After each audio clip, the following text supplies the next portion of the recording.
All right, haves and have not fans. I'm well aware this video is late. I know I feel like I've announced it 3 times already.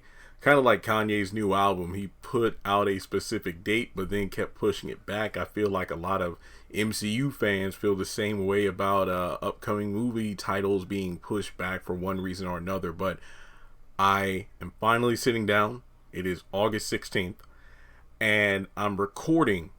This is a big one. The 600th haves and have-nots video on this channel.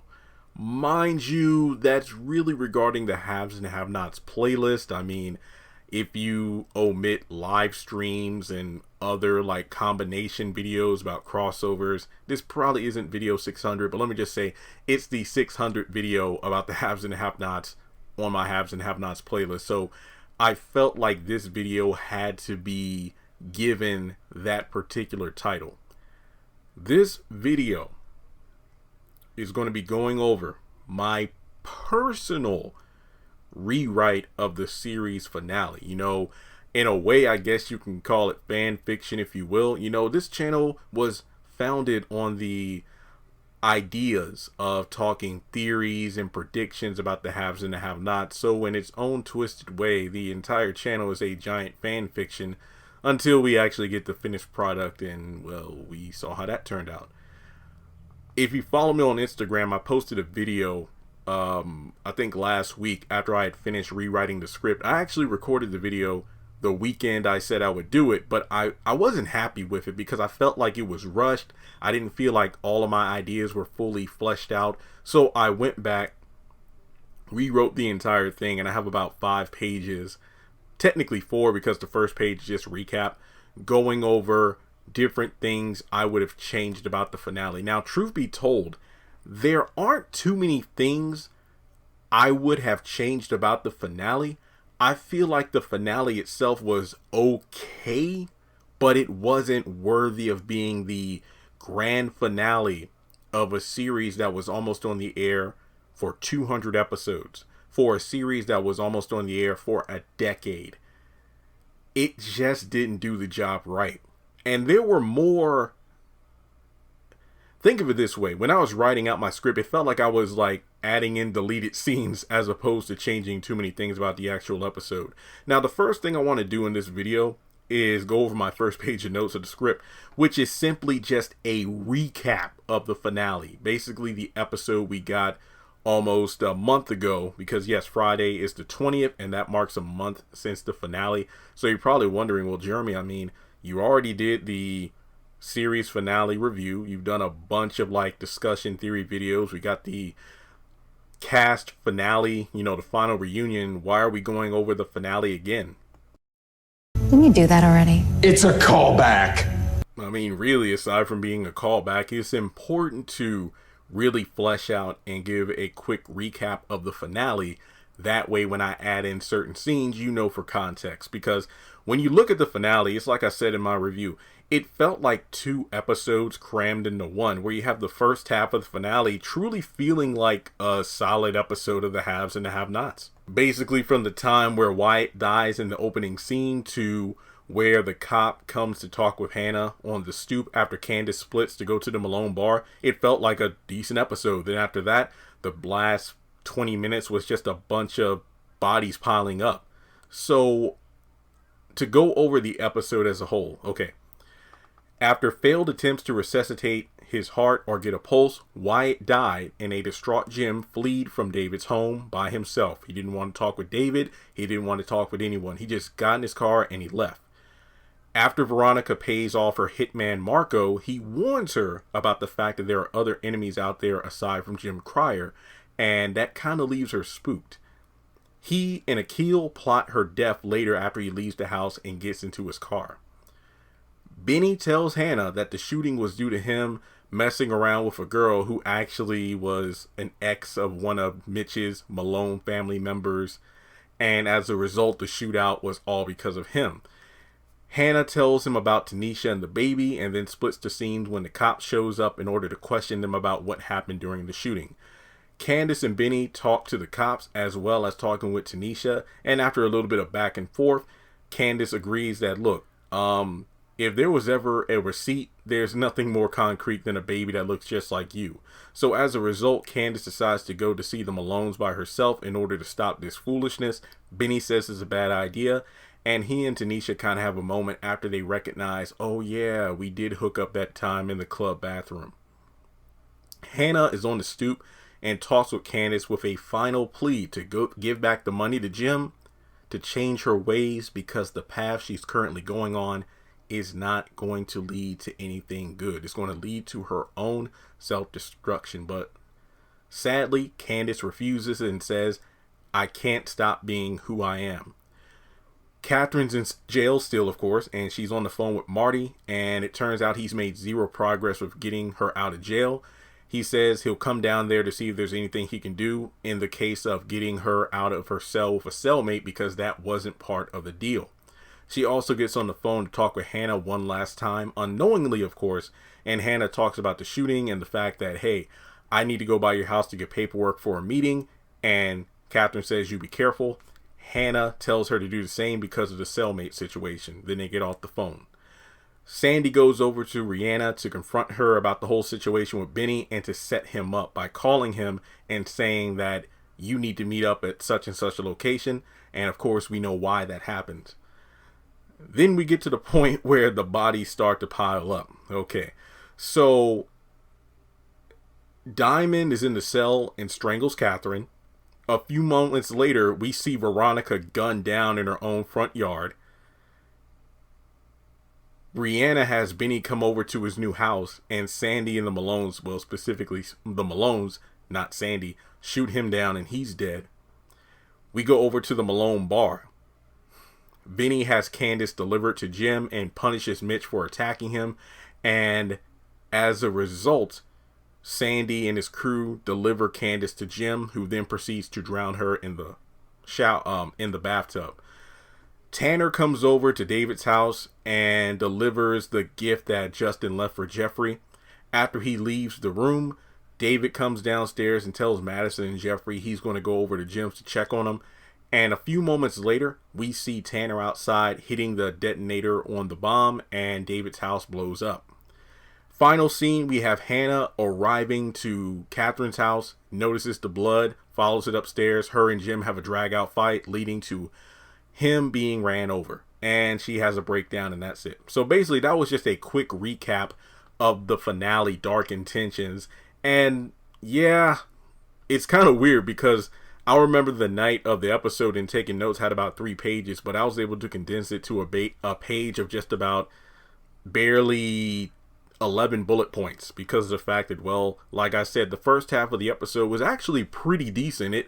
It had the makings of a solid season finale, not series finale, while the back half was incredibly rushed, compressed, and things happen so fast you can barely have a moment to breathe or take in what just happened to a certain character, because after one or more characters died, we go to the next scene and then there's another death. But now we get to the point where I talk about my rewrite, and I have it all neatly, written down in my notebook. I'll go through the points. For the most part, I kind of wrote it in the order in which I would have wanted things to happen. Like, for example, I'll talk about one specific scene that I feel like, okay, it could have been tweaked here or it could have been inserted there. And just remember, this is just my opinion. If you have any other details that you feel I might have missed, or it's like, hey, Jeremy, I like what you said there, but I would have tweaked it a little this way, by all means, that's what the comment section is for. So before going further into this particular video, make sure you take a moment to hit the thumbs up button to show you like it. Hit subscribe so we can reach 200,000 subscribers before the end of 2021. Hit the bell notification icon and select all. That way you don't miss out when I post content on the channel.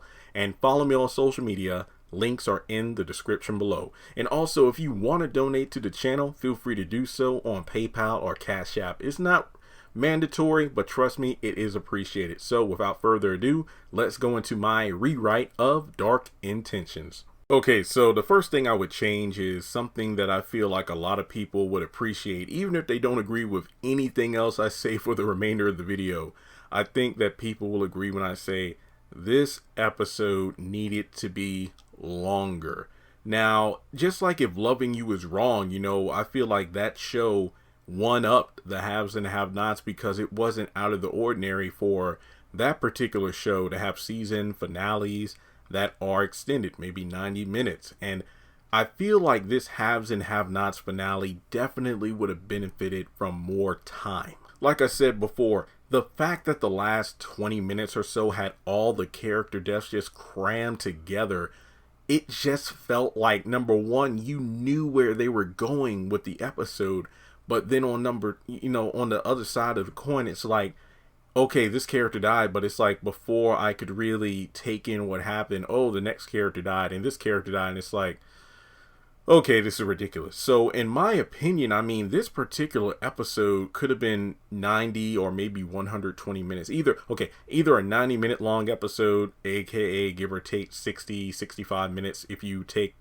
commercials out of the equation, or 120. And by 120, I mean, this could have been like a 2-for-1 where it's like 2 episodes crammed into one, not in terms of the content, but the length, in order to give fans a finale they really deserve. So I mean, that would have equated to about 85-90 minutes, give or take, like I said before, commercials. So I think an extended episode definitely would have helped the finale in more ways than one.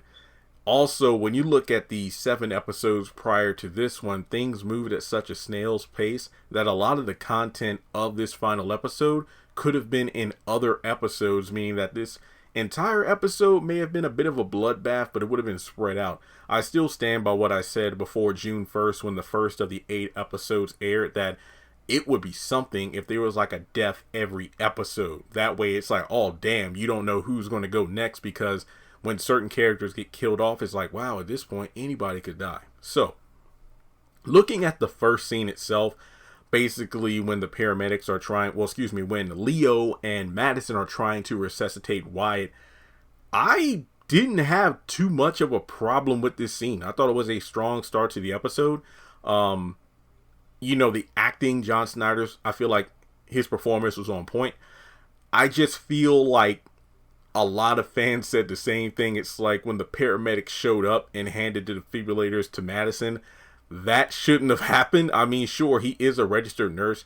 Maybe it would have helped if one of the paramedics was familiar with who Madison was. That way it's like, that isn't completely unprofessional or out of, how protocol works. I mean, when you think about it, and correct me if I'm wrong, but when Justin was on fire, Madison was trying his best to resuscitate him. But then when a paramedic showed up, Madison backed off and they took over. That was proper. And this case, it's kind of like Madison tried but then failed. So it's like, well, he wasn't the person who was called out to do this. So what exactly is going on? Another thing I might have changed is kind of like a throwaway line. It depends. And that's about Colby. Like maybe one of the paramedics, the scene where it is David, Madison, and Jeffrey standing outside. This is after Jim has left. I think at that point, there was a bit of a time skip. So I think, Wyatt's body was taken out of the home. So maybe one of the paramedics or somebody who was taking care of the situation could have told Madison about Colby. Like, hey, Madison, your friend Colby, or, one of the nurses or paramedics have been like, oh, hey, here's a note from Colby, or, like, hey, we brought in a friend of yours, and, just so fans got somewhat of a, piece of trivia as to what happened to Colby. Was his body found? Was he in the hospital? It's just something that would have been a good nugget of conclusion, as opposed to him just being dragged out and then, never seen again from Veronica's. So we go over to the next scene, and this is when, after Akil had left from Veronica's house, and she looked a bit spooked. And there's nothing from Veronica between that scene and the scene where she walks out of her house and gets gunned down. It would have been interesting if Veronica and Laura could have had a scene together. This would have been a way for Veronica to have like one great villainous moment. Let's talk about it. Let's say, for example, Laura was on the phone with Samuel, because let's say Samuel actually went home. I know the last time these two were together, Laura told Samuel to be upstairs waiting for Veronica, but didn't like the idea of them sleeping together. So it's like, let's switch it up. You go home, I'll come home later to meet you, and then we'll come up with another plan. Because there was that one dude, I forgot his name. I know Derek told this to Laura and Samuel, that I got such and such a guy. Basically, as soon as you get Veronica's account numbers and social security numbers, you can give him the numbers, and then he can, pretty much wipe all of her accounts clean. So either Laura could be on the phone with Samuel or the guy whose name I forgot. Basically doing a quick recap, because if I'm not mistaken, Laura said, hey, I was able to find all of her account numbers. I just need her social security number, and then we can bust this joint. I think it's a situation where I said Veronica could have one last villainous moment. Let's make this moment Laura's moment. One last moment to remind fans, hey, even though we kind of know she's going to be Veronica's body double to get murdered, she isn't a good person either. So let's have a moment where she's on the phone basically saying, hey, we're one step to this major payday. And the person on the other end, Samuel or the guy with the numbers, says, hey, Derek, he got arrested. And Laura could be like, you know what? Never mind. Forget it. He's arrested. He's behind bars. Let him stay there. That means more money for me and Samuel and you. So in that situation, it's like her own greed and selfishness could lead to her death. Now, let's say we take it to another level. Sorry, I'm actually picking up my book here. Let's say Veronica, what's the word I'm looking for? Veronica butters her up, so to speak. Maybe Veronica, after taking into consideration what Marco was warning her about, other enemies and whatnot, she says, you know what? My dress I'm wearing, I think it might look good on your figure instead of mine. Basically, this could explain the moment where Veronica walks out of her house. Obviously, it's a stunt double, and gets gunned down, because one of the biggest arguments is, we know Veronica was dressing up Laura to be a body double for her. The wigs, the clothes, the shoes, letting her drive her car. That way it could be used to fool, the person who's on her tail, the assassin, the thugs, the hitman, whoever. But the hair was the biggest giveaway in the finale, where Laura and Veronica clearly didn't have the same hair at the time. And it wouldn't make sense for Laura to just take wigs in the middle of the night. But here's the thing. Veronica, like I said, could definitely butter her up, because at this point, I think Veronica mentioned or asked Laura about some dresses and her other chores, and Laura's like, oh yeah, tomorrow, ma'am, the dresses, I could pick those up, they'll be ready, and I did this and that. Okay, because the last time we saw Laura and Veronica interact was when Veronica got home after the whole situation of introducing Jeffrey to William, and then Laura gives her a drink and brings Marco in, and then she goes to the back and we don't see her again. But there was one particular scene, and follow me on this one, I'm trying to paint the picture. She basically butters up Laura about, hey, this dress, I think it might look better on you instead of me, because Laura wasn't wearing all black. I think she had like a black shirt on, but her blazer and skirt were gray, where it was Veronica wearing all black. Again, going back to Veronica leaving the house and getting gunned down, and it's like, well, that's Veronica, not Laura. Another clue were the shoes. Now, before Marco came in, when Veronica sat down and had a drink, we saw her kind of slip off one of her red bottoms and was massaging her feet or her foot until Marco sat down. That could have been used as a way to say, ooh, these red bottoms, I love them, but they make my feet ache. They're bad for my arches. Maybe you have better arch support. So again, it's kind of as if we're seeing Veronica slowly shed out of her snake skin and then put Laura in there instead. So piece by piece, from the dress to the shoes, insert your own compliment or reason why she would say, Laura, why don't you wear this hair instead of me? I don't know. I can't do it all, folks. I'm just trying to paint the picture of how Veronica could make it so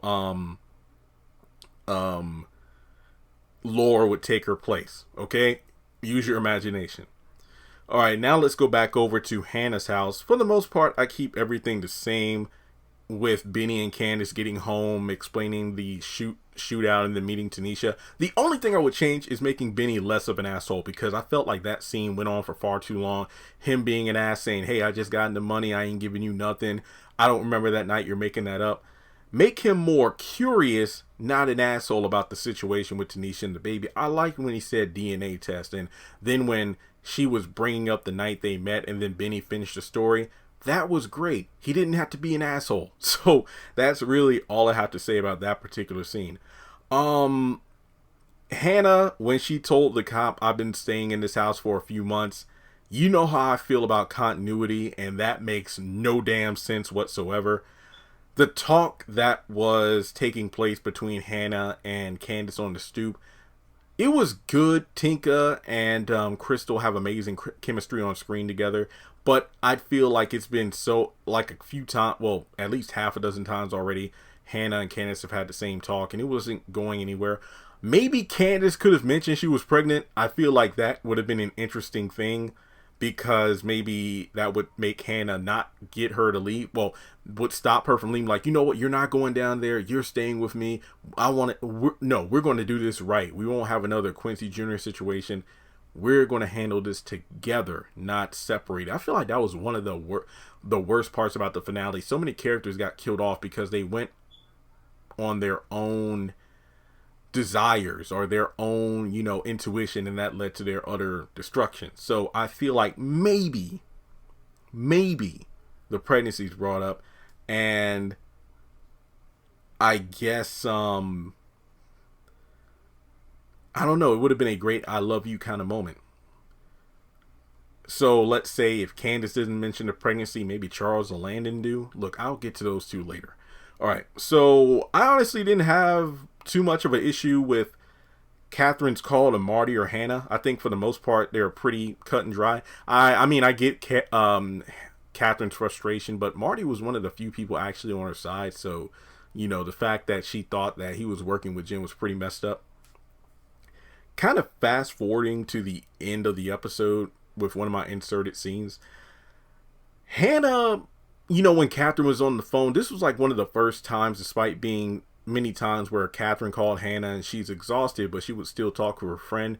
It seemed like Hannah couldn't be bothered with, but she did explain that, hey, we just had a drive by, I'm just lucky to be alive and whatnot, because Catherine was like, hey girl, I'm just happy to hear a friendly face and whatnot. So maybe Hannah might have felt some guilt after finding out that Catherine was killed, because the last time they talked, she kind of rushed her off the phone, but more to the point, like, oh my God, like if I didn't go over to Catherine's house to get the paperwork, what if I went straight to the jail? Because I do believe Hannah's like, hey, after I go over to your house to get the paperwork for that meeting, how about I come see you? And she's like, I'd like that. And that begs the question of, what if Hannah went to the jail first prior to going over to Catherine's house? It's just a matter of distance. And if she did go over to the jail first, would she have made it before Diamond choked out Catherine? It's just, you never know.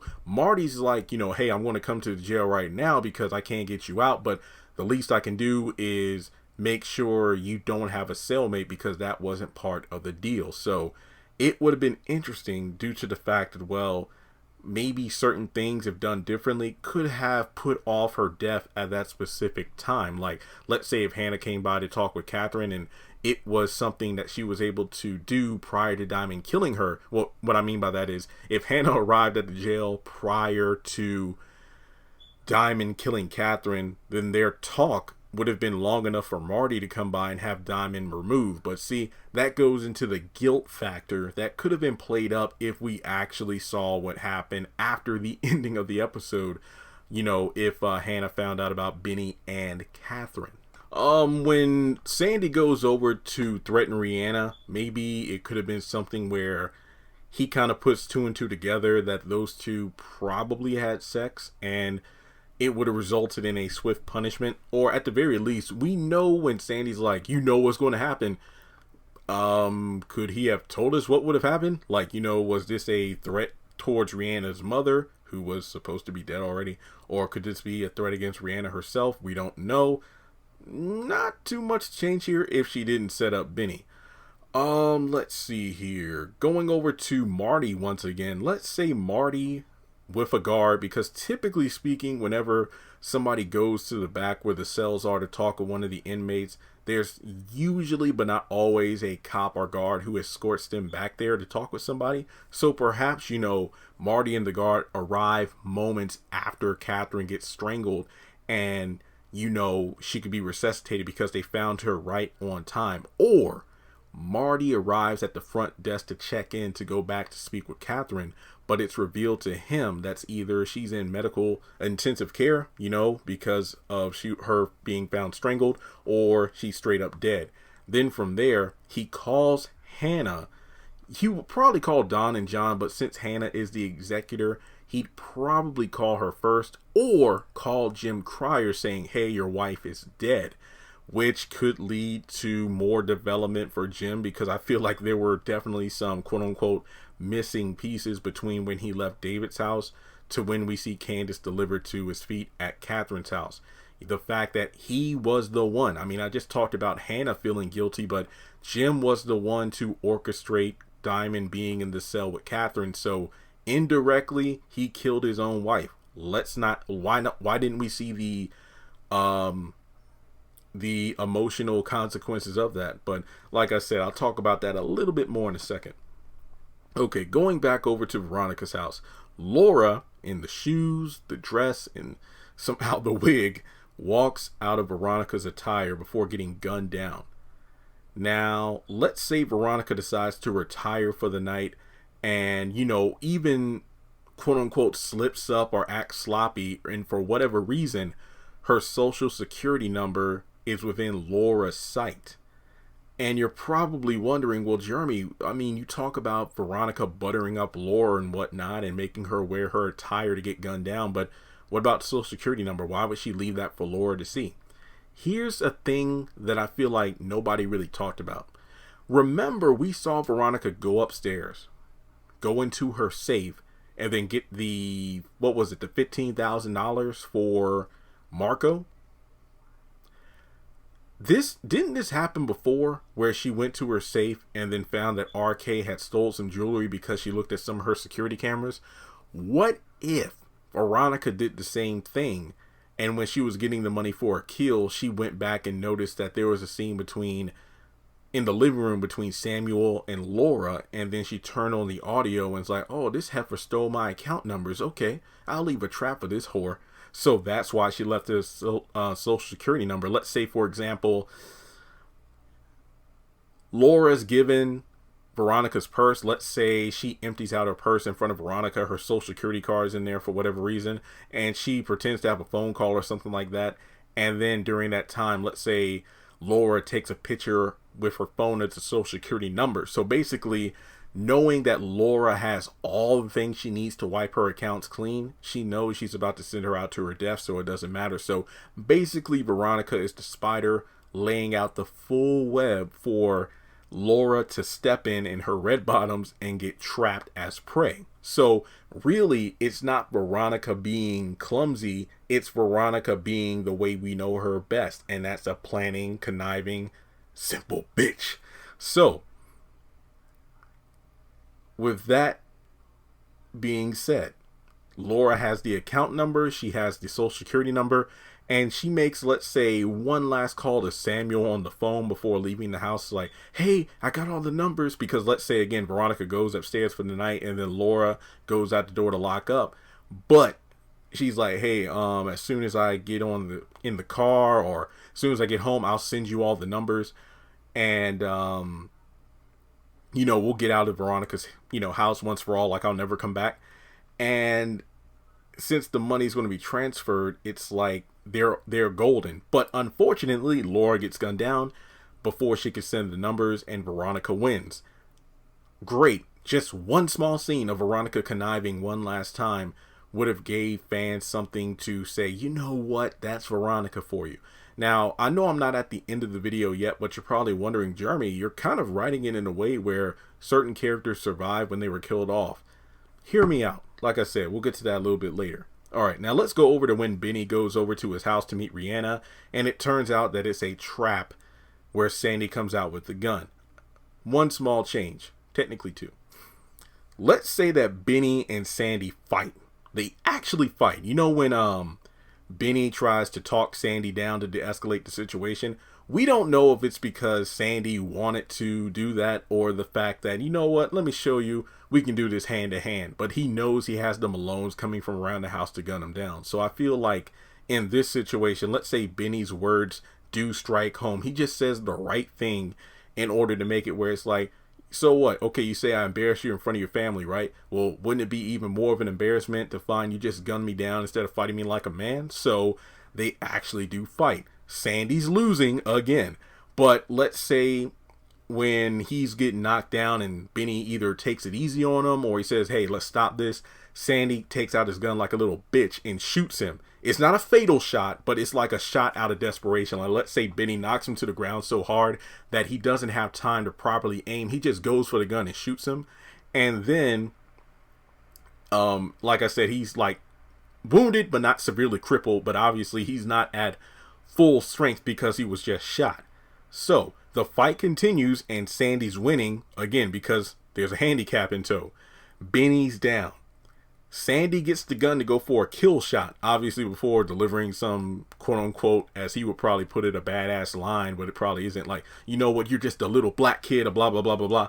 And Rihanna, out of guilt because she was the one who rigged this setup, jumps in to save Benny by, let's say, trying to wrestle the gun for Sandy or, you know, push him away or something. But then Sandy, you know, knocks her to the ground or something. But while seeing this, Benny gets a second win because remember, the reason he even attacked Sandy at the restaurant was because of the domestic violence. He couldn't stand it. Like, wait, he been hurting you? And then he beat the hell out of Sandy. So I feel like even though he was shot, seeing Rihanna being abused in front of him will give him that second wind, and they get into a fight once again. But this time, instead of just a full-on hand-to-hand, it's a fight over the gun. And he's beating Sandy. They wrestle on the ground. And we see, you know, we kind of switch over to Rihanna's point of view. Well, we see, oh, I'm sorry. This actually didn't make sense. Okay. So Benny and Sandy are wrestling over the gun, so to speak. And we switch the camera over to Rihanna and we hear the gunshot. We hear the gunshot. We see the flash. But we don't know who got shot. We just get the reaction we got in the actual episode where Rihanna's on the patio going, "Aah!" And that's it. And we skip the scene. It's like, Jeremy, where are you going with this? Folks, hold your horses. I'm trying to make this as climactic and cinematic as possible. Okay, this scene, we're talking about the bombing at David's house. Now, I kind of tweaked it, but there are like multiple, it's like choose your path. There are like multiple ways this can go down, but I think what would make the most sense is that David leaves the house before Tanner shows up. So that way we know for a fact David doesn't die in the explosion. Okay, so he leaves early because it's like, you know, this isn't a good time for Jim to be alone. I need to go check on him. So, you know, let's say he talks to Leo to make sure he watches over the house. He talks with Madison to keep an eye on Jeffrey. I think there was a scene where Madison said he'd go to, you know, the garage or something to get something for Jeffrey. Obviously, it's probably, I know in an early episode it was like a pill or something that wouldn't make him high, but it would like calm his nerves. And the same thing to think about is that Jeffrey said, oh, instead of going outside, go through the garage, it's quicker. So I feel like that was a possible nod to David's potential survival, because remember, he was going to his car. He didn't go out the front door. He went around the back to the garage. So one must wonder, did he survive? But in this story, let's say he did. Let's say he left before then. Now, the Tanner situation. There are two ways I can see this going. Either way, it results in Jeffrey being upstairs and Madison being downstairs. Like, let's say, for example, Madison had already come from the garage with the pill for Jeffrey, and Jeffrey takes the pill and he's like, hey, I'm going to go upstairs real quick, maybe to lay down, or, you know, just give me a moment, I'll come back. So Jeffrey's not upstairs. Jeffrey's not downstairs when Tanner gets there. Let's say while, you know, Madison's just sitting on the couch reflecting on all this, he gets a phone call. And remember what I said earlier in the remember what I said earlier in the rewrite about how Colby could have been mentioned by one of the paramedics. Let's say maybe he wasn't, and just say that he wasn't dead. Let's just say one of the paramedics said, hey, Colby's in the hospital or something like that. But, you know, maybe Madison decides not to go because obviously somebody that Jeffrey just cared about died in front of his eyes. So let's just say Colby calls Madison. So Colby's alive. Let's say he's healed enough that he can get on the phone. And he calls Madison to say, hey, that bitch, Veronica Harrington, she had that Tanner beat me up, you know, Justin's brother, the one that got barbecued. So basically Madison learned from Colby to be on the lookout because obviously, you know, it's like Veronica's going after all the guys that she feels has contributed to making Jeffrey gay. So it's like, I was the first one, you could be next. So he knows that Tanner was the one responsible as well as Veronica Harrington. So remember, Jeffrey's upstairs. Madison is enraged at the moment. Oh, sorry. Chair squeaked. And then after he gets off the phone with Colby, he's just kind of reflecting on everything that's been going on. And let's say Leo comes in, and since Jeffrey's upstairs, he just says, Mr. Madison, could you get Mr. Harrington upstairs? There's a friend out there who says he's here to see him. Friend? Who is it? And it's Tanner. And Madison, obviously still enraged about the news about hearing about Colby, actually says, let him in. I'll go upstairs to get Jeffrey in just a second. So Jeffrey's upstairs. Tanner comes in with the box. Leo goes outside. And there's almost like a standoff. Tanner's like, so hey, how you doing? Fine, and you? So, you know, I'm kind of writing the dialogue, but I'm not going to write every single line of dialogue these characters say. I'm basically setting the stage. So, you know, Tanner has the box and whatnot. It's like, so what are you doing here? It's like, I thought you'd be with your family since your brother, you know, died and everything. It's like, oh no, he just had a gift for Jeffrey. One last thing to give him. It's like, well, Jeffrey doesn't want anything, so why are you here? Well, that's not what he told me on the phone. And then it's like this kind of jab where Madison hints at the Colby thing where it's like, oh, wow, so you know Jeffrey's mother, huh? What are you talking about, Veronica? And then basically he's trying to interrogate him about the whole, so what, you had this thing against gay people? What, you think Jeffrey made your brother gay, just like your mom did? Or, you know, Jeffrey's mother thinks any guy that Jeffrey talks to made him gay. And it's just like, not so much in your face about Pride Month stuff, but basically the breakdown of these homophobic characters. And, you know, Tanner puts the box down during the conversation, so the box is just sitting on the coffee table. Pay attention to that. And then Madison reveals what happened, and that's the fact that, you know, my friend Colby, you tried to kill him.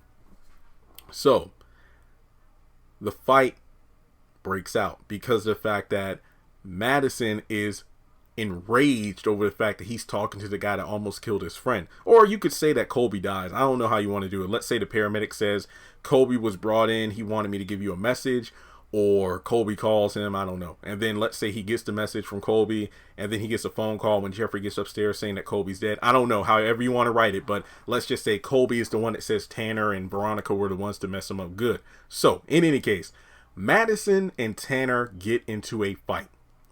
And it's kind of in the same vein of, let's say, Tanner, I believe, is like, what, he was in the armed forces, or a cop or whatever, I think. Yeah, he was in the Marines or something like that, so that's how he knows about bombing and whatnot. Then he also has friends in law enforcement. I think he's one himself, so he's no slouch. He's able to put up a good fight. So the fight goes on. Remember, Jeffrey's still upstairs, and then the fight goes outside. And then when Tanner's trying to flee, because let's say the fight is a good fight, kind of like Akil and Marco. I feel like that's one of the best choreographed fights in any of these Tyler Perry productions. Tanner is kind of on the losing side, but he decides to flee. And then before he can fully get out of the property, Leo, like he did with Wyatt, restrains Tanner. And Madison technically wins the fight. And then Tanner's like, oh, so you did, huh? He pushes the button because remember, Jeffrey's still inside the house. Let's say that, with all the commotion going on, Jeffrey comes downstairs like, wait, what the hell's going on here? What's that, all that noise? And then he just randomly sees the box on the coffee table. He goes over to it and, let's say that Tanner gets a glimpse of the window when he's being restrained by Leo and he pushes the detonator because he sees Jeffrey inside with the box. So the box blows up and the shockwave pushes Leo, Madison, and Tanner to the ground. They're still alive, but it's like, I win. So basically, he avenged his brother and his family by killing Jeffrey. That would have been insane because obviously we would have known Jeffrey died and nobody else did. So next up, we go over to the Malone bar. This is kind of lengthy. I mean, I'm only on one specific page of notes, and the first half was all the David House stuff, and then the second half is all about the Candace stuff. Candace is at the Iron Bone bar, and for the most part it stays the same. Vinny taunts her and Mitch about the whole Benny situation, about how Sandy's going to kill him. Let's say, going back to what I did about the scene between Benny and Sandy where they actually fight instead of Benny getting gunned down, let's say there's a cutaway scene before that where they're inside the van on location and Vinny calls Sandy prior to the shootout saying that, let's say Mitch is talking back to Vinny about how Sandy's supposed to prove himself. So how is Sandy supposed to prove himself alone if he doesn't kill Vinny himself? Basically taunting Vinny into kind of calling it off or at least rethinking the strategy. Because remember, he told Sandy to make it bloody, so get a group of guys. But in order to really prove himself as a Malone, Vinny says, so what, you do it yet? And he's like, no. I mean, we're waiting for him right now. We got a trap. Who's we? Me and then, three of the family. No, you're going to do it yourself, Sandy, and then the other guys over here. So the three guys that came out from behind the house, the 3 or 4 guys that came out to shoot down Benny, let's say they stay in the truck. They don't get out, or it's up to Sandy to prove himself. So from there, we get a scene of Jim getting a call from Marty about Catherine. Like I said earlier, let's say Catherine does die. Like Marty gets to the jail and when he tries to check in, he finds out Catherine's dead, or him and the guard go back to the cell and they discover Catherine's corpse, and then he calls Jim, and of course he's feeling guilt, grief, and regret. And like I said before, it's because of the fact that he was the one to put Diamond in the jail cell. So David calls Jim and says, I'm coming over right now. And then Jim tells him about the Catherine situation and says that the young family, they're going to feel my whole wrath. And then David's like, Jim, you could do whatever you want to Candace and Benny, but don't touch Hannah. Because remember, Jim was the one to gas up David about going out with Hannah more than David himself. But Jim just hangs up on David, and then David, tries to make it over there. They're really inconsistent on how long it takes for one character to get from one house to another, so I really don't care how it works in this rewrite. But basically, Jim calls the Malones to deliver Candace to him, and remember that David had the $100,000. I think that Jim asked for $200,000. What was it, $100,000, or what was it, $50,000 or so for Celine? Maybe 100,000 for, here's the way I look at it. He originally asked for 100,000, 50,000 for Celine, and probably 50,000 for himself. And then he said, give me 200,000, probably, 100,000 for the Malones to deliver Candace, 50,000 for Celine, 50,000 for himself. Okay, now we go over to the next set of notes here. And we go back to the bar, and Mitch tries to fight Vinny. Candace is taken away. And instead of Sandy being the delivery boy, let's say Sal Malone and a couple of the other guys from the Malone group are the ones to deliver Candace to Jim, because we still don't know the fate of Benny and Sandy from the way I rewrote their fight earlier. Mitch is still alive at the Malone bar because we don't know his fate in the actual finale. We know that Vinny said if you get up, you lose your legs, but then not only did Mitch get up, he actually hit Vinny a few times before he was pinned to the ground. So let's say that after we see Candace being dragged away and Mitch is screaming, Vinny decides not to punish him in that moment. No. Here's what we're going to do. We're going to keep you alive so you can hear the news of how your friend suffered. So that will be a punishment to begin with. So from there, Mama Rose hears about it as well. Let's say Vinny says, you know, you would directly attack the Don. I'm telling Mama Rose about it. Mama Rose isn't in charge anymore, but I feel like this is something she would want to know. Okay. I didn't have that much issue about the whole Jim and Candace scene. Maybe Candace putting up more of a struggle, but like I said in my video about it, about why didn't Candace put up more of a fight, because she was pretty badly beaten by the Malones before she was delivered to Jim, not to mention she's pregnant, so she wouldn't be able to fight the way you would think she would. But at least have, I guess you could say, more of a dialogue between the two characters who kick-started the series. I get it. I mean, I know. I just hate the fact that Candace and Jim's last encounter was a footnote, because it was just to set up the greater conclusion of Hannah versus Jim. So sadly, you know, I still hated how that was written. But in any case, we go over to Jim having her in the tub. Let's say she's not dead, but you know, she's been dunked in the water a few times, and or maybe she's tied up or something. I don't know, however you want to write it. But remember the video I did about, you know, Clash, the ultimate showdown, the devil versus the angel, Hannah kills Jim. That was one of my favorite videos to do, by the way.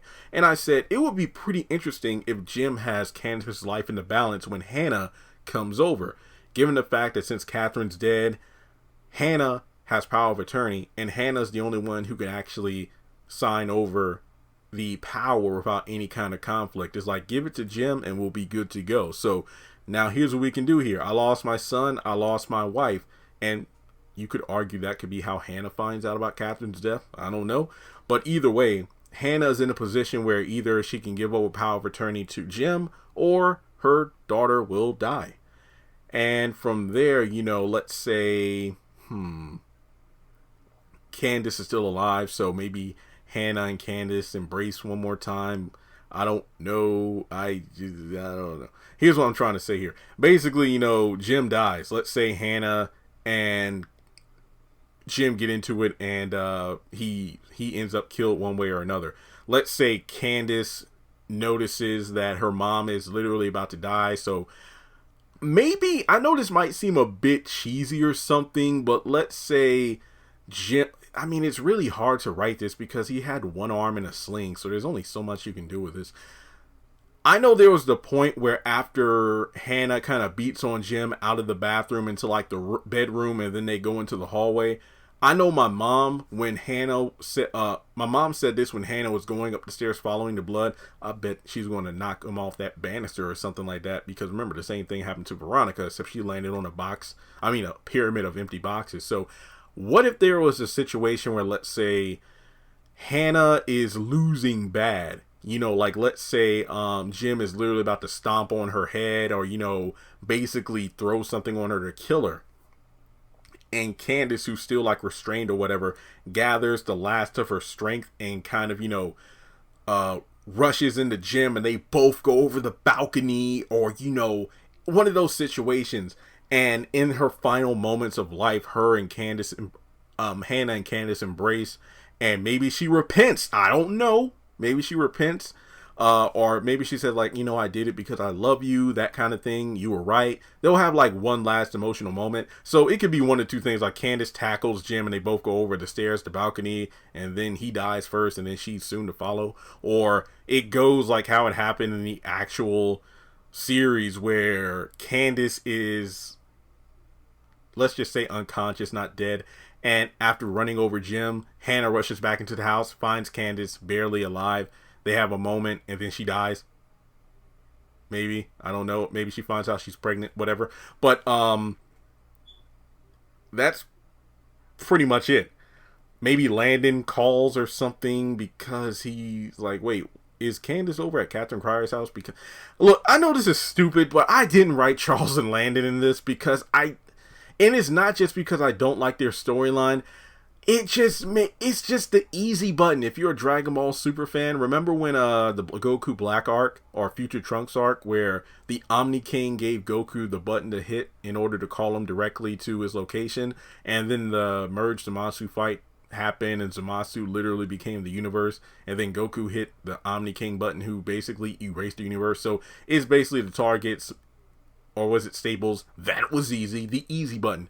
Basically, Charles and his resources are the MacGuffin item. If anything bad was happening, all it would take would be one phone call or something, and it would have shut everything down. And that's a boring way of ending things. So for me personally, I could care less if Charles and Landon were involved in this whatsoever. I know some people will hate me for it, but oh well. Then let's say David arrives at Catherine's house and finds that Jim and Candace are both dead and it's just Hannah. And let's say David gets a call from Leo and Madison about Jeffrey's death because of the explosion at the house, or prior to arriving at Jim's house. I don't know, however you want to write it. And basically, like I said before, David gets to the house, sees what happens, and well, that's pretty much the end of the episode in terms of how I would rewrite it. But I do have a few kind of epilogue things, so let's break those down too. Okay, so let's talk potential epilogue. This is definitely what I feel should have been added to, let's say, the last 5, 10, or 15 minutes of the episode to give some clarity of what happened after Hannah ran down Jim. First off, let's say Mama Rose finds out the whole situation involving Mitch attacking Vinny, and you know, at first you would think that Vinny's cocky, like, okay, yeah, kid, you're going to get something worse from Mama Rose than even I could have come up with. But Mama Rose rebukes or takes away Vinny's power and punishes him for breaking the pact with Candace because of the promise, the agreement that they made, or the one favor. You know, when Candace brought that up to Vinny, Vinny was like, well, it's a new day. And it's like, I didn't think you rolled like that. So even though Mama Rose isn't in charge, it would be a bad reflection of the Malone family to go back on their word. So I feel like that would make her punish Vinny, and then also, you know, scoffs at Sandy because of the fact that he got shot and killed during the gunfight with Benny. And after hearing about how Sandy was getting his ass beaten by Benny in the restaurant and then still going after that Rihanna girl, it's a situation where Benny will be let off the hook because of the disappointment Sandy Malone was to the family. Now, on top of that, Vinny caused a lot of issue, like, you know, from shooting the cop directly in the head, even though we never figured out what happened with him. Let's say that cop survived. We knew the cop was barely clinging to life in the hospital. Vinny said he would go see him, but we never seen it happen on screen. So let's say the cop does regain consciousness and reveal who did this. Then on top of that, aside from breaking the truce with Candace, you delivered her directly to Jim Cryer. And basically through a chain of different events, Charles and Landon, yes, I might actually put them in this particular part of the story. Let's say Charles and Landon get involved because of Candace's death and the fact that Malone's played a role in that. And remember, early on in the series, I think after Quincy Jr. died, it was established that the government was basically looking at the Malones as a terrorist group. And basically, because Vinny is a hot-headed punk given the role of the leader of the Malone family, he brought an unwanted amount of attention to the family, leaving him unworthy of the role as Don. Now, Mitch could get a promotion, because I remember saying this before, I could see him as the leader of the Malones, even though he didn't want to be part of the family. He could be given the role because the few times he did Malone stuff, he was great at it. He stood up to the Don. And, you know, family is one thing, but your devotion to your friends, I know it sounds kind of cheesy, but the way you're devoted to your friends, if you took that same devotion and put it towards the family, you'd be in good shape. So perhaps Mitch becomes the new Don, or because of all the federal investigation and whatnot, the Malones are officially disbanded and arrested. So I could see that potentially happening where Benny's alive, but not Sandy. All right, next up, David comes to grips with the fact that Jeffrey died and Jeffrey really isn't his son. But at the same time, you know, he did take care of him most of his life. He, Madison, and Leo are in court during the trial to put Tanner behind bars for what he did to Colby, to what he did to Jeffrey. Pearl's at the, the trial too, obviously still hating on the Harringtons and everything, but who gives a crap? Because, well, your crazy ass sons did this. So, I'd say Colby probably still alive. You know, he testifies against Tanner as well, so maybe even Veronica. But according to everyone involved, Veronica is quote unquote dead, or is she? Believe it or not, kind of like the ending of A Fall from Grace with with the main villainess of that movie. I'm going to say Veronica gets away. She's assuming a new name, a new look, everything. And you could argue that, well, that doesn't make sense. If she was gunned down, wouldn't she be brought in for an autopsy and this and that? Who cares? There have been plenty of times in Tyler Perry shows where it's like, wait, if a person was brought in for an autopsy, or if there were DNA, or blah, blah, blah, blah, blah, wouldn't it have pretty much solved a crime that had been going on for like a bunch of seasons? Nobody cares. So let's just say she gets away with it. Laura is the person that's declared, Veronica. I don't know. So, well, think of it this way. Remember that in most cases, like on Ruthless in season 1, where Barry was shown a corpse to identify it as Ruth, but then it turned out that it wasn't Ruth because we knew it was somebody else from the show Ruthless. If you watch the show, let's say Veronica paid somebody off somehow, like somebody needs to identify the body, and it's like, oh my God, that's Veronica, when it really isn't. Who cares? Let's just say Veronica gets scot-free. She goes solo, or she ends up how she wanted, with Samuel. Because she said, look, I can upgrade you, get rid of that wife of yours, and you can be with me. So this could be one of two ways. Veronica gets off scot-free and she just goes off and does whatever whatever her new persona is. Or she could also take Samuel with her, but here's the thing. She warned Samuel not to double cross me like you and your wife tried to do the first time, or you'll end up dead just like her, and then Samuel will know his place. So you can write that however you want it. Okay, so I think that both Jim and Catherine should stay dead, and their funerals happen with Wyatt. Or you could also argue, and they could be buried near Amanda, because you could also argue with the Cryers dead and Hannah being the executor, the head of the estate. I would imagine she would put Catherine in like a separate memorial or something, because that was her friend. And I mean, her husband was indirectly the reason why she was killed, and her son tried to not only kill his own mother, but also left his son for dead. I feel like Hannah would do something special for Catherine. I'll just put that in perspective. Benny's still alive, and you could make up your own mind if you wanted him to be with Rihanna or if you wanted him to be with Tanisha. Rihanna did kind of orchestrate his death, but she did come through in my rewrite, which is for her to fight Sandy off to prevent him from killing Benny. So either way, Benny becomes a better father to his son he just found out he had than Tony ever was to him. And like I said, you can make up your mind if you want it to be Tanisha or Rihanna. Pick your poison. Hannah enjoys life with her new grandson. Benny and Mitch are still cool. Like I said before, you could either have Mitch as the head of the Malones, or you can have the Malones disbanded and Mitch goes about his normal life that he wanted, with Benny doing tow company stuff. And I say that if Mitch is in charge of the Malones, it will probably be like the ending of the Fox and the Hound. Todd and Copper, who were friends when they were young, but as they grew older, it's like, hey, I'm a hound dog and I hunt down foxes. And it's like, you know what? Hey, at the end of the movie, they're both cool, but they realize, they have to, go about their own separate paths where, hey, man, I won't cross your path.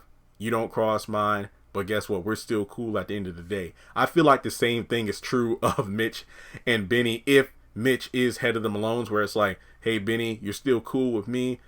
I'm still cool with you, but we can't really do, hang out like we used to. It's all good, man. So, Derek is somehow informed of Candace's death. Either Hannah phone calls him or goes to visit him with the news, or however you want it. David and Hannah together, I was not a fan of this pairing, but it would be, I know there are people out there who want it. You could say they end up together, but again, pick your poison. Alright, so Lord have mercy. Let's say Tony dies because he doesn't get a kidney. I don't know, he died off screen. Charles goes to the White House by himself or with Gwendolyn. Remember the one girl that Oliver thought he would be a good match with, because of the fact with no Candace, it's like he has to go in there with somebody, right? There's a funeral for Jeffrey. Maybe William shows up. I don't know. Obviously, Veronica's not going to be there. And, we got the likes of, let's say, Madison, David there as well, Leo, I don't know. Let's see. Hannah embracing her new role as executor of the Crier Estate. She's in board meetings. She's making big money moves. And, as time goes on, she becomes more adept at the role than either Jim and Catherine. Because when you think about it, even though they were experts in it with years under their belt, more often than not, they spent most of their time, doing underhanded shit as opposed to doing what they're supposed to do. But to be honest, when you're rich, you usually have so many people working under you. All you got to do is go to like this meeting, that meeting, make this decision, and they do the rest. But I think Hannah would be hands-on in there because that's the kind of person she is. Something that I really think should have happened was like after Jim got ran down, go to like a bunch of news reports. Let's see characters we've seen throughout the course of the series who are still alive reacting to the news of Candace's death, Veronica's alleged death, Jim Crier's death, Catherine's death. I mean, like all the little people Veronica stepped on, like workers in the hotel, at the hospital, Quita and her gang, so many people like that. And the list, I can make an entire list. Norman Hewins, just so many characters who were impacted either positively or negatively by the characters who ended up killed off would be crazy. Like, Rocky and Broderick at the artesian bar, running their prostitution ring, and they hear the news of Catherine's death. And just so many characters. I know another anime reference, but sometimes, like in Pokemon leagues, whenever Ash gets to the league, you would have a montage of previous traveling companions and rivals seeing Ash on television. I feel like the same thing could happen there. They don't have to have speaking roles. Just seeing them will be enough to go, oh my God, continuity. I would have, blown my mind at that. Let's see what else we got here. The last scene I wanted to talk about. I think Candace should have gotten a funeral. Like I said before, either in her final moment, she either repented to God or she perhaps, had one tender moment with her mom before closing her eyes for good. Here's what I think should have happened. One of Candace's last terrifying moments, probably before she drowned to death, was when she had the nightmare with Oscar, Q, Quincy, Q as in her son, Quincy, the big Quincy, Erica, and Warlock. And it was like, you deserve to die. And it's like, we're going to kill you, bitch, and everything like that. Quincy Jr. was like, Mommy, I haven't seen you in a long time. I thought you were coming to get me, Mommy. I think what would have been something else, if let's say like the final scene is that funeral of Candace, you got Benny there, you got his son there, and it's kind of like you're having a callback to what Hannah told Candace at Quincy Jr.'s funeral planning at the funeral home, where Candace was like, spit on your grave, you're going to do I'm going to do this and that when you're dead. And then Hannah's like, everything you just said to me is going to happen to you, where all the people you've wronged, they're going to be looking over your grave and spitting on you for all the wrong and sin you did. That's honestly what happened in Candace's dream, but Hannah's going to flip things around where it's going to be a funeral, but it's going to be nothing but love. Where it's going to be Hannah, it's going to be her brother, it's going to be her nephew, it's going to be basically people. Even if it's a small funeral, Hannah's going to make sure Candace isn't alone on that day. And going back to what was said during the cast reunion, that moment where Hannah was saying there's a leak in this old building, I think would have been great is, let's say, if Hannah's doing like a epilogue or something like that, just a monologue, either the Lord's Prayer or just something about the haves and the have-nots, this or that. And we're seeing a lot happen as she's speaking this. And then let's say the final scene would have been Candace in heaven. I know this is a stretch, giving Candace young, but they were trying to write her weirdly during the last couple of seasons. Let's say in her moments of repentance, or let's say Hannah prayed to God after Candace closed her eyes, like, Lord, please, I know my daughter did a lot of wrong, but she saved my life. Please take her in your arms. And the final scene could have been Candace in all white. We see heaven clap. We don't have to see heaven, but it's implied by. Remember Hocus Pocus at the end of the movie where Zachary Binks, the cat, dies, and then Zachary goes to the afterlife, and his sister is waiting at the gate, and then they walk through. Well, wait, hang on. It's not the gates of heaven. I think it's like the gates of the cemetery. But basically, you know, it's like light, bright, and cloudy and stuff. And Candace overhears Quincy saying, "Mommy, where are you?" And then she turns around and her son are there, and they hold hands and they walk into the light together. Boom! And then over the end credits, instead of that, just thank you for supporting. No, you have that. And then as thank you for supporting the haves and the have-nots for 196 episodes. And then as we go to the end credits, you got Hannah going, there's a leak in this old building. That's how you write a flipping finale, folks. Yes, that's how I would have rewritten the finale. I know it's not perfect. I know I have the pages and the script written out. Yes, I know it's kind of jumbled in some places, and I feel like, you know, some parts I might have spoke too much. But like I said, I really wanted to paint the picture of how the finale could have been written in a way where maybe not everything was resolved. Some things were left open-ended, but in such a way where if the show were to continue in the future, we can like, okay, well, what happened to Veronica if she got away, or, you know, this and that. But I felt like there were so many things we just didn't get a conclusive answer to that it was frustrating. So if you made it to the end of the video, you're a trooper. I appreciate you. Let me know in the comments, were there any changes you would have made that I didn't make? Were there things that you hated that I changed, like, you know, Candace still dying, Charles and Landon not being involved, and, you know, David and Hannah? Like I said, leave that up to your own mind. I don't know if I would have put them together or not. But thanks so much for tuning in, guys. I think I might do like one final hurrah on the haves and the have-nots, just basically a video talking about how, you know, it's changed my life and things like that, which I'm sure you all know, but, you know, it felt appropriate. And I know it's kind of late compared to the series coming to an end for almost a month now and the reunion special, but I think it was better to wait to fully flesh out all my thoughts and put it together in this video. So who knows, maybe if the right person sees this video and says, Tyler, this guy has this idea of how the finale should have been rewritten, or maybe you can do like a couple episode finale to wrap things up properly, here you go. Hey, do with it what you will. But thanks so much for tuning in, and like I said before, make sure you take a moment to like and subscribe. And with that being said, I'll catch you in the next shorter video.